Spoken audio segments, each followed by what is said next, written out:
আসসালামু আলাইকুম। Trading with Ashikul চ্যানেলে আপনাদের সবাইকে স্বাগতম। আমাদের ডিএসই ইন্ডেক্স আজকে রবিবার প্রায় ১০৪ পয়েন্টের মতো বৃদ্ধি পেয়েছে। ১০৪ সেঞ্চুরি করেছে অলরেডি। এটা একটা ভালো সাইন।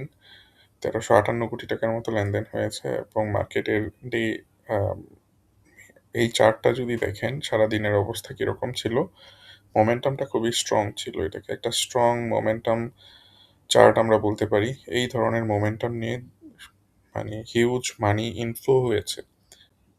সো খুবই ভালোভাবে মার্কেট বৃদ্ধি পেয়েছে।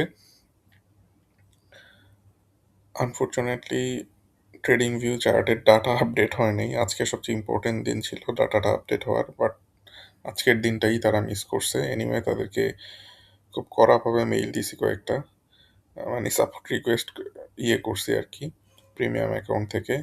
সো চলেন আমরা চলে যাই হচ্ছে আমাদের ইন্ডেক্স চার্টে। স্টক মার্কেট চার্টটা গরিবের বন্ধু। আহ, কোথাও আপডেট না থাকলেও এখানে আপডেট থাকে। আচ্ছা, ফার্স্ট অফ অল আপনাদের একটা ম্যাজিক দেখাই। আমার এই চার্টে কিন্তু এখনো ডাউন ট্রেন্ড লাইন ব্রেকআউট হয় নাই। এই যে এই লাইনটা দেখতেছেন, এটাকে একটু বড় করে দেই।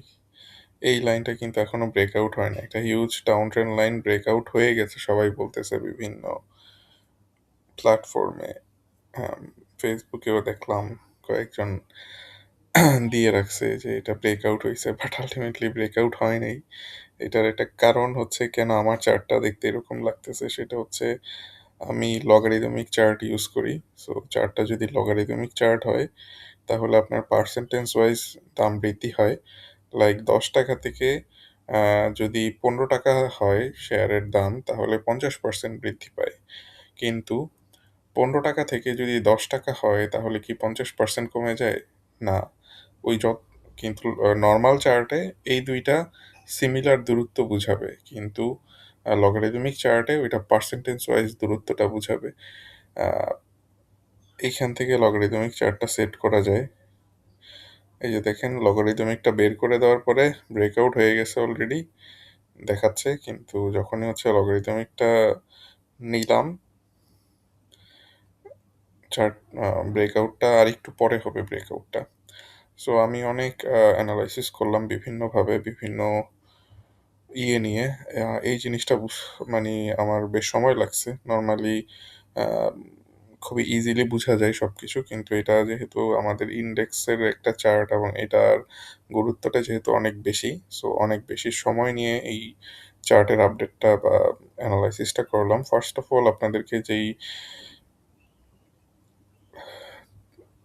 ডাউন ট্রেন্ড লাইনটা দেখাবো, এই ডাউন ট্রেন্ড লাইনটা হচ্ছে এইখান থেকে একটা ডাউন ট্রেন্ড লাইন আমরা ড্র করতে পারি। এই ডাউন ট্রেন্ড লাইনটা এখানে ব্রেকআউট করেছিল, ব্রেকআউট করে এখান থেকে সাপোর্ট পেয়ে আবার উপরের দিকে যাওয়ার চেষ্টা করছিল, কিন্তু আলটিমেটলি প্রাইস ব্রেকডাউন করে নিচে পড়ে গেছে। খুব সম্ভবত ওই যে যুদ্ধের সময় এইটা হচ্ছিল যে একটা প্যানিক ছিল। সো এই প্যানিক যেহেতু ছিল, এই কারণে প্রাইসটা আলটিমেটলি বাউন্স ব্যাক করে উপরে উঠছে। উপরে উঠে এখানে শক্তি সঞ্চয় করছে, শক্তি সঞ্চয় করে এখান থেকে আমাদের ধারণা ছিল এটা হয়তো নিচে পড়ে যেতে পারে, বাট আলটিমেটলি এই ধারণাটা ভুল ছিল। এখানে শক্তি সঞ্চয় করে এটা এই ডাউন ট্রেন্ড লাইনটা ব্রেকআউট করছে। এটা হচ্ছে এখন, আগের ব্রেকআউটটা ছিল হচ্ছে ফেক ব্রেকআউট, এই ব্রেকআউটটা হচ্ছে একেবারে রিয়েল একটা ব্রেকআউট হয়েছে। এটা হচ্ছে মিড টার্মে এই ব্রেকআউটটা অলরেডি মার্কেট দিয়েছে। সো মার্কেটের কাছে এখন একটা লং টার্ম ডাউন ট্রেন্ডের রয়েছে, যেই ডাউন ট্রেন্ড লাইনটা ব্রেকআউট করার চেষ্টা করবে। তো বিভিন্ন অ্যানালাইসিস করে বোঝা গেছে যে মার্কেটের এই জায়গাটার মধ্যে ৫,৬৫০-এর মধ্যে বেশ বড় লেভেলের সেলার বসে আছে, বেশ বড় লেভেলের সেলার বসে আছে। আপনি মোমেন্টাম যতই থাকুক না কেন, তার আগামী কয়েকদিন আপনি দেখবেন যে মার্কেটটা স্লো থাকবে কিছুটা, এবং এই স্লোনেসটা আপনারা হুমড়ি খেয়ে কালকে পড়বেন শেয়ার কেনার জন্য হুমড়ি খেয়ে পড়বেন। শেয়ার প্রথমে হচ্ছে আপনার বাড়বে, এমনি বাড়বে, বাড়ার পরে ঠাস করে এইখান থেকে আবার ইন্ডেক্সটা আবার ঠাস করে এই জায়গা থেকে আবার নিচে চলে আসবে। দিনের শুরুতে এরকম জিনিস দেখতে পারেন। এখানে বেশ বড় লেভেলের সেলার বসে আছে। আমি ভয় দেখাচ্ছি না আপনাদের। আপনারা তো বিভিন্ন ধরনের কথাবার্তা বলবেন এখন এই ভিডিও দেখার পরে। বাট আ মিলিয়ে নিবেন পরবর্তীতে কি হয়। এই ডাউন ট্রেন্ড লাইন যেটা আছে এটা একবারে ব্রেকআউট করতে পারবে না। আচ্ছা 100% বলে কোনো কথা নেই। বাট আমি অনেকটা সিউর যে এই ডাউন ট্রেন্ড লাইনটা ব্রেকআউট করতে পারবে না। এবং এইখান থেকে মার্কেটটা যখনই উপরে যাবে মার্কেটের সেল প্রেশারটা হিউজ একটা সেল প্রেশার আসবে। আগামী দিন সবাই সকালবেলায় হুমড়ি খেয়ে পড়বে কেনার জন্য। এরপর থেকে দেখবেন যে আস্তে আস্তে প্রাইস কমা স্টার্ট করতে থাকবে। সো এইটা একটু মাথায় রাখবেন যে নতুন বাই না করে আপনার যে শেয়ারগুলো আছে সেই শেয়ারগুলোতে যদি প্রফিট থাকে তাহলে প্রফিটটা টেক করা। নতুন বাই করার সময় পাবেন কখন? নতুন বাই করার সময় পাবেন যখন হচ্ছে প্রাইসটা এরকম করবে, আ আ ইনডেক্সটা হচ্ছে উপরের দিকে যাবে, তারপরে হচ্ছে কিছু সময় এই জায়গাতে থাকবে। তারপরে হচ্ছে এইখান থেকে আস্তে আস্তে যখন বাড়বে তখন এই জায়গার মধ্যে এসে আপনি আ আপডেটটা পাবেন। এই জায়গার মধ্যে এসে আপডেটটা পাবেন। আচ্ছা তো মেইনলি হচ্ছে আপনারা কেনার সুযোগ পাবেন। এখন অ্যাগ্রেসিভলি কেনার দরকার নেই। কিনবেন হচ্ছে একটু যখন পুল ব্যাক করবে তখন।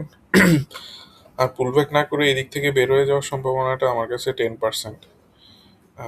লেটস সি কি হয় সামনে। আপনাদের তো পছন্দ হবে না এখন যা বললাম জানি। আপনাদের পছন্দ না হইলেও কিছু করার নাই। This is the fact. হয়তো আমি এইভাবেই চিন্তা ভাবনা করতেছি মার্কেট নিয়ে। এবং বিলিভ ইট অর নট এই জায়গাতে বেশ বড় সড়ো সেলার আছে।